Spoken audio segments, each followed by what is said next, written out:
বন্ধুরা ভালো আছো তো?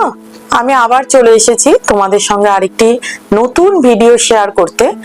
আমার ইউটিউব চ্যানেলটির নাম তোমাদেরকে আমি আবার বলতে চাই, rise and shine with Shubhashree. আশা করি তোমরা অনেকেই সাবস্ক্রাইব করেছো। তা আজকের ভিডিওতে আমি তোমাদের যেটা বলতে চাইছি যে মনকে আমরা কিভাবে কন্ট্রোল করব। কোনো একজন বিখ্যাত ব্যক্তি বলেছিলেন যে তুমি যদি তোমার মনকে কন্ট্রোল করতে না পারো, মন কিন্তু তোমাকে কন্ট্রোল করবে। কি বলেছিলেন? তুমি যদি তোমার মনকে কন্ট্রোল করতে না পারো, মন কিন্তু তোমাকে কন্ট্রোল করবে। হুমায়ুন আহমেদ বলেছিলেন যে পৃথিবীর সব অপরাধের সাজা আছে, কিন্তু মন ভাঙার কোনো সাজা নেই। কারণ এই মন ভাঙা এটা এত বড় একটা অপরাধ যার কিন্তু কোনো সাজা হয় না। তা আমাদের কি দরকার? আমাদের মনটাকে আমাদের বশে রাখতে হবে। প্রথমে আমাদের প্রশ্ন যে মনটাকে আমরা কেন আমাদের বশে রাখতে হবে, এটাকেই আমার ভিডিওর ফার্স্ট পার্ট হিসেবে ধরছি। এই ফার্স্ট পার্টে আমি আলোচনা করব কেন আমরা মনকে কন্ট্রোল করব। Why to control your mind. ভালো করে ডিপলি রিয়ালাইজ করে শোনো, why to control your mind. Otherwise কিভাবে তুমি তোমার মনকে কন্ট্রোল করবে, যেটা আমি পরের ভিডিওতে দেব, সেটা কিন্তু তোমরা রিয়ালাইজ করতে পারবে না।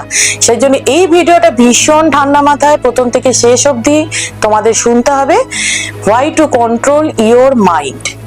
অনেকেই আমাকে বলে যে দিদি ভাই আমার না কোনো কাজে মন আসছে না, পড়াশোনায় মন আসছে না। অল্প বয়সী ছেলেরা বলছে কাজে মন আসছে না, পড়াশোনায় মন আসছে না। সেরকম বেসিক্যালি কিছু তার পার্সোনাল লাইফে প্রবলেম নেই, কিন্তু মন ভীষণ উড়ু। মনকে সে কিছুতেই বশে রাখতে পারছে না। তাহলে এই মনকে আমরা কেন বশে রাখবো সেটা নিয়ে আমি আজকে ভিডিওটি শুরু করছি।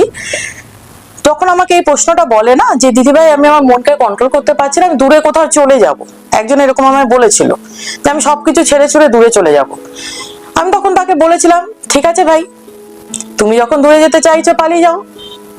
তুমি যেতেই পারো পালিয়ে, পশ্চিমবঙ্গ থেকে, বাংলাদেশ থেকে, ভারতবর্ষ থেকে তুমি চলে যেতে পারো আমেরিকাতে, তুমি চলে যেতে পারো ইউরোপে। কিন্তু ভাই একটা কথা মনে রাখো, তুমি কিন্তু তোমার যে ফিজিক্যাল ওয়ার্ল্ডের যে প্রবলেমটা হচ্ছে, কি হচ্ছে, তোমার ফিজিক্যাল ওয়ার্ল্ডে কারোর সাথে তোমার কিছু প্রবলেম হতে পারে তোমার কর্মক্ষেত্র, হতে পারে তোমার পারিবারিক। যে ফিজিক্যাল ওয়ার্ল্ডের প্রবলেম হচ্ছে সেটা থেকে তুমি পালিয়ে বাঁচার জন্য তুমি অন্য দেশে চলে গিয়ে বাঁচতেই চাইতে পারো, কিন্তু সমস্যাটা সেখানে নয় বন্ধু। সমস্যাটা কিন্তু ফিজিক্যাল ওয়ার্ল্ডে নয়, এটা তোমাকে আগে বুঝতে হবে। সমস্যাটা হলো আমাদের ইন্টারনাল ওয়ার্ল্ডে।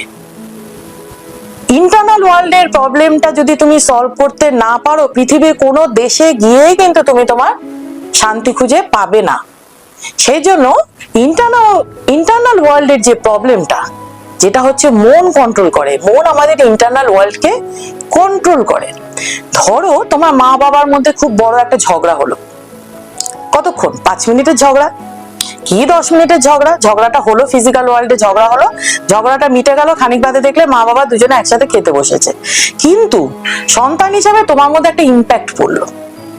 এই ফিজিক্যাল ওয়ার্ল্ডের প্রবলেমটা কিন্তু খুব টেম্পোরারি, কিন্তু তার এফেক্টটা হয় ইন্টারনাল ওয়ার্ল্ডে, তোমার মনের ওপর কিন্তু ওই ঝগড়াটা একটা বড় রকমের স্ট্রেস ফেলে দিল, যার জন্য তুমি যে কাজটি করতে যাচ্ছিলে সেদিন, সেই কাজটা কিছুতেই তুমি করে উঠতে পারছো না। বারবার করে তোমার মা বাবার ঝগড়াটা মাথায় আসছে।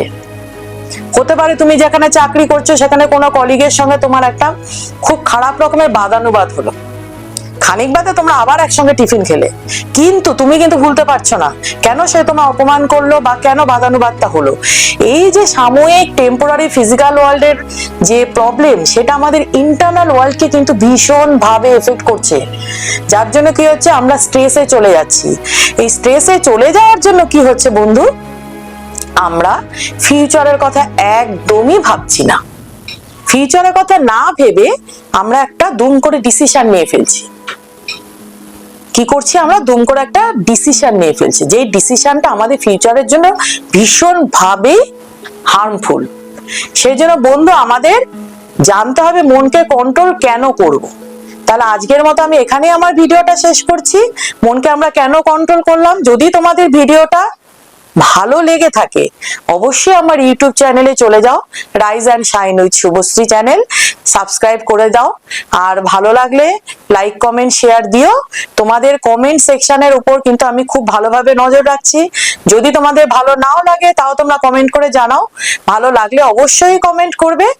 তাহলে আমি আরো নতুন ভাবে নিজেকে মডিফাই করে আরো ভালোভাবে ভিডিও করতে পারবো। আমি নেক্সট ভিডিওতে চলে যাব, আর দুদিন বাদে তোমরা সেই ভিডিওটি পাবে। তাহলে বন্ধু আজকের মতো আসি, টাটা, বাই বাই।